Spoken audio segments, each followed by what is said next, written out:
Pourquoi le Premier ministre indien Narendra Modi est courtisé par les plus grands du monde? Qu'est-ce qui motive les principaux grands du monde à rechercher la confiance de l'Inde?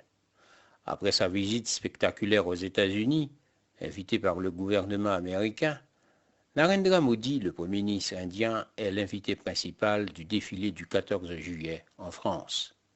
C'est un événement historique à portée mondiale qui est mis en valeur en présence d'un invité. Le 14 juillet, c'est également l'occasion pour le président français de mettre l'accent sur une relation, une priorité politique, mais aussi de créer une attente, de renforcer les relations diplomatiques avec un État, de traiter des questions difficiles dans un cadre bilatéral.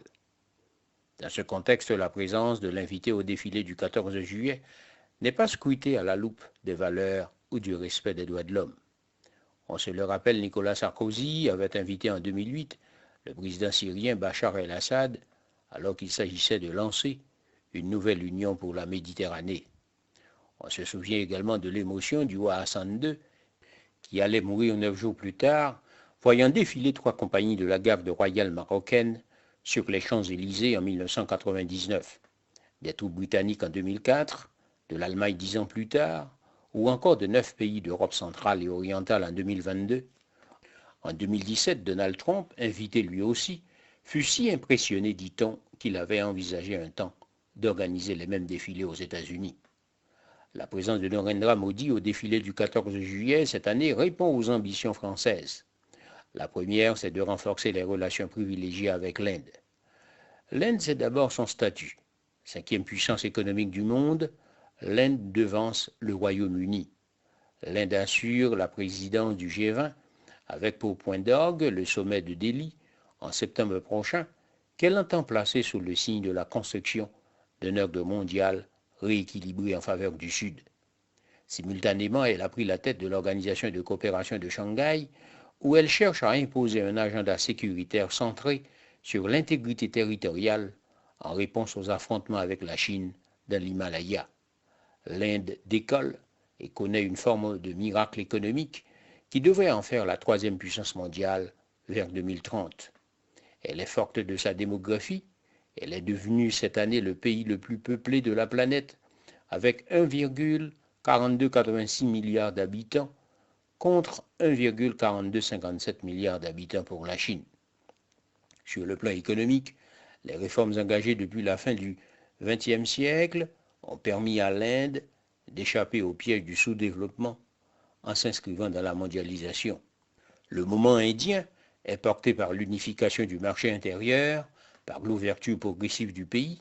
Elle ne génère que 2 des exportations mondiales contre 15,2% pour la Chine, par des coûts salariaux 3 fois inférieurs à ceux de la Chine, mais aussi par la configuration géopolitique. En même temps qu'elle est devenue le 2e partenaire de la Russie en Asie, l'Inde bénéficie de l'afflux des capitaux étrangers qui quittent la Chine et de la sécurisation des chaînes de valeur autour de la stratégie Chine plus One. Fort de la puissance démographique et du décollage économique de son pays, Narendra Modi a entrepris de repositionner l'Inde avec pour ambition d'en faire non seulement une superpuissance à l'horizon 2047 pour le centenaire de son indépendance, mais aussi le gourou du XXIe siècle. Elle communie avec Pékin dans le ressentiment contre les anciennes puissances coloniales, très proche de la Russie, son partenaire avec lequel elle est liée par un traité d'amitié depuis 1971. Elle adhère au discours de Moscou sur la responsabilité de l'OTAN dans l'invasion de l'Ukraine, comme sur celle des sanctions occidentales dans les crises énergétiques et alimentaires, ce qui n'empêche pas Narendra Modi d'affirmer, je cite, que le temps est moins que jamais à la guerre, fin de citation. La deuxième ambition du président français, c'est de comprendre la stratégie de l'Inde et d'être en capacité d'en faire bon usage dans les relations de l'Inde avec la France. Mais l'Inde se rapproche aussi de l'Occident pour contenir la Chine et son partenariat stratégique avec la Russie. Sur le plan diplomatique, elle participe au CAD, Quadrilateral Security Dialogue, et resserre ses relations avec les États-Unis, le Japon et l'Australie. Sur le plan militaire, au nom de sa souveraineté stratégique, elle associe réarmement avec un budget passé de 49 milliards de dollars à 77 milliards de dollars en 10 ans et diversification afin de s'émanciper de sa dépendance à la Russie qui a fourni 86% de son stock d'équipements militaires et soutient ses développements dans l'espace.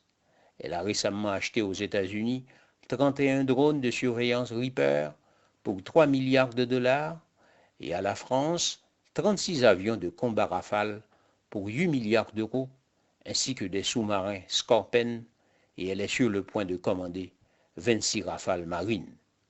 La troisième ambition française, c'est de proposer des contrats de reconstruction si l'Inde décide de rénover ses infrastructures. En effet, la plus grande menace pour l'installation pérenne de la croissance intensive de l'Inde découle de la déficience de ses infrastructures, encore illustrée au mois de juin dernier par la catastrophe ferroviaire en Odisha, qui a fait plus de 300 morts, du délabrement du système de santé, qui ne représente que 3,9% du PIB contre 3,5% en Chine. Et comme l'analyse Nicolas Bavrez, historien français, l'Inde sera l'une des nations décisives du XXIe siècle. Elle est une puissance majeure de l'Indo-Pacifique qui constitue le nouveau centre du monde. Elle est le seul pays qui dominera la Chine au plan démographique. Elle disposera d'un formidable réservoir de main-d'œuvre maîtrisant l'anglais. Elle peut s'appuyer sur une forte spécialisation et dans l'économie numérique. Elle est légitime pour porter l'ascension du Sud global et la revendication d'organiser un monde multipolaire. Les États-Unis comme l'Europe doivent donc la placer au cœur de leur stratégie. Pour l'Union, poursuit Nicolas Bavrez, ceci passe par un accord de libre-échange qui pourrait être conclu l'an prochain. Pour la France, ceci implique de développer le nucléaire dans le civil, les villes propres et intelligentes, le numérique, l'armement, l'espace et l'intelligence artificielle. On voit bien que le président français n'a sans doute pas pesé le poids des déviations du Premier ministre indien en matière de démocratie et de respect des droits de l'homme. En effet, le basculement autoritaire sous le leadership populiste de Narendra Modi se traduit par la répression de l'opposition, marquée par la condamnation de Rahul Gandhi, chef du parti du Congrès à 2 ans de prison et au retrait de son mandat de député, puis par la tutelle instaurée sur la Cour suprême, par l'encadrement des médias et la restriction de la liberté d'expression. Narendra Modi s'affiche un homme fort et n'hésite pas à mettre en scène sa proximité avec Xi Jinping, Vladimir Poutine, Mohammed Ben Salman. Il a établi également un culte de la personnalité et promeut un modèle de nation ethnique et religieuse qui ravale les 200 millions de musulmans indiens au statut de citoyens de seconde zone, privés de documents d'identité ou d'aide sociale.